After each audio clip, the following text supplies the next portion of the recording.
Masa yang dinanti selama ratusan tahun itu akhirnya datang juga.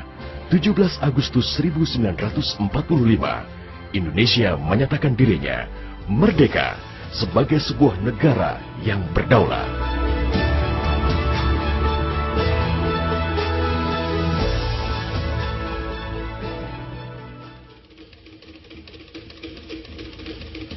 Namun, belum genap 1 bulan usia kemerdekaan, Indonesia langsung mendapat cobaan yang berat.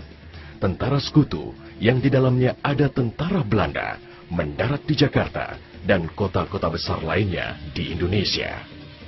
Bung Karno dan Bung Hatta berupaya melakukan upaya diplomatik untuk mendorong tentara sekutu bekerja profesional, hanya mengurus tahanan saja dan tidak mengutak-ngatik status kemerdekaan Republik Indonesia. Namun, upaya itu tidak membuahkan hasil. Bung Karno galau. Ia menghitung jika sampai terjadi peperangan, secara matematis tidak akan mungkin bisa mengalahkan sekutu. Persenjataan mereka jauh lebih lengkap dan keahlian militernya lebih memadai. Atas saran Jenderal Besar Sudirman, Bung Karno diminta mengirim utusan khusus kepada Roisul Akbar Nahdlatul Ulama, Hadratus Syekh Kiai Haji Hashim Asy'ari di Pondok Pesantren Tebu Ireng, Jombang. Tujuannya meminta fatwa Kiai Hashim tentang hukumnya berjihad membela negara yang notabene bukan negara Islam seperti Indonesia. Kiai Hashim lantas memanggil Kiai Haji Wahab Hasbuloh dari Tambak Beras, Jombang. Kiai Wahab diminta mengumpulkan ketua-ketua NU se-Jawa dan Madura untuk membahas persoalan ini. Bukan hanya itu, Kiai Hashim juga meminta kiai-kiai utama NU melakukan sholat istikharah, salah satunya Kiai Abbas dari Buntet, Cirebon, Jawa Barat. 21 Oktober 1945, seluruh delegasi NU se-Jawa dan Madura telah berkumpul di kantor pusat Ansor di Jalan Bubutan, Surabaya. Kiai Hashim memimpin langsung pertemuan tersebut dan kemudian dilanjutkan oleh Kiai Wahab. Setelah melalui diskusi yang cukup panjang dan mendengarkan hasil istikharah para kiai utama NU, esok siangnya, tanggal 22 Oktober 1945, pertemuan menghasilkan 3 rumusan penting yang kemudian dikenal dengan istilah Resolusi Jihad NU. Pertama, setiap muslim, tua, muda, dan miskin sekalipun, wajib memerangi orang kafir yang merintangi kemerdekaan Indonesia. Kedua, pejuang yang mati dalam membela kemerdekaan Indonesia layak dianggap syuhada. Ketiga, warga yang memihak kepada Belanda dianggap memecah belah persatuan dan oleh karena itu harus dihukum mati.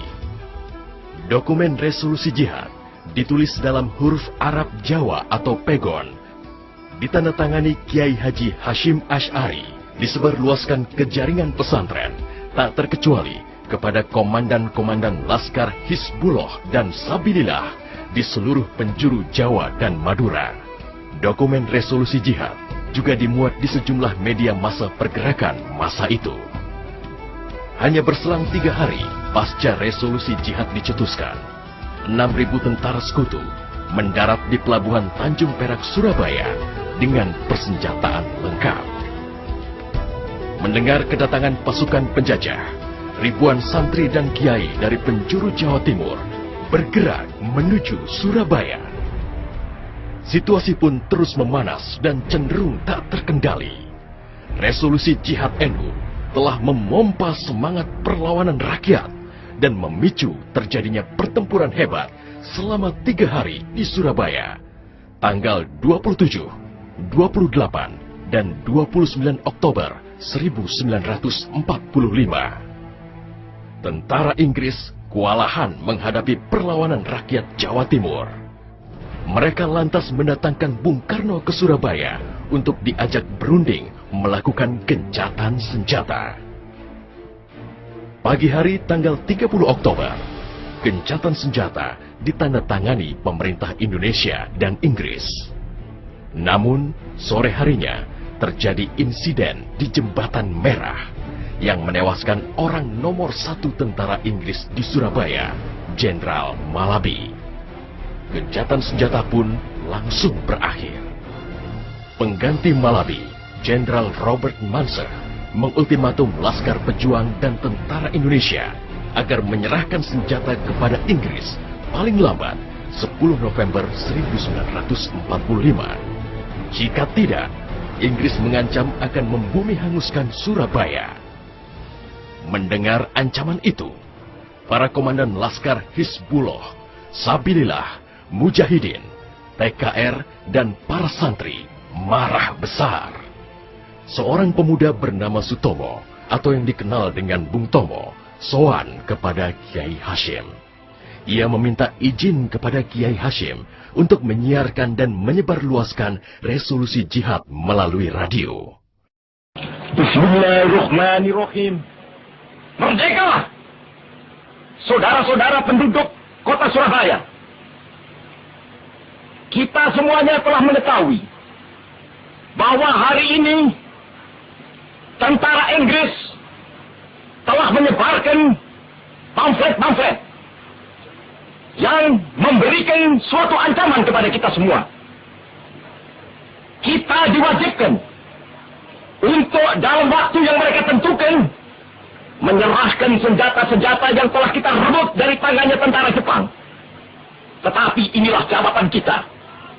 Selama banteng-banteng Indonesia masih mempunyai darah merah yang dapat membuat setarik kain putih, merah dan putih, maka selama itu tidak akan kita mau menyerah kepada siapapun juga. Allahu Akbar, Allahu Akbar, Allahu Akbar. Merdeka! Pertempuran 10 November membuat malu tentara Inggris. Target mereka menguasai Surabaya dalam waktu 3 hari tak terbukti. Bahkan di hari yang kedua, Inggris kehilangan Jenderal Robert Munser. Artinya, dalam 1 bulan menghadapi arek-arek Surabaya, mereka sudah kehilangan 2 jenderal terbaiknya. Perang Surabaya berlangsung selama 3 minggu. Takbir dan pekik merdeka menggema selama pertempuran berlangsung.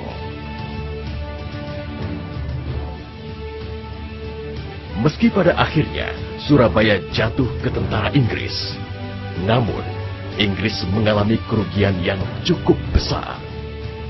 Ribuan serdadu terlatihnya tewas, termasuk 300 serdadu Gurkha Inggris dari India dan Pakistan yang membelot ke Indonesia setelah tahu lawan mereka adalah para ulama Islam dan santri yang sedang berjihad membela negaranya.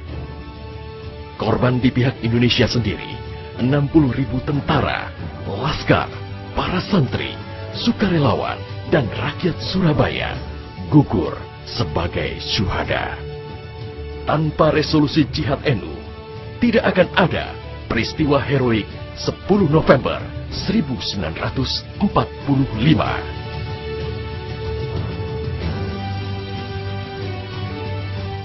Artinya silahkan, mari kita berperang. Mati syahid. Kalau hidup kita akan menjadi bangsa yang merdeka. Tekad itulah yang ditanamkan oleh resolusi jihad.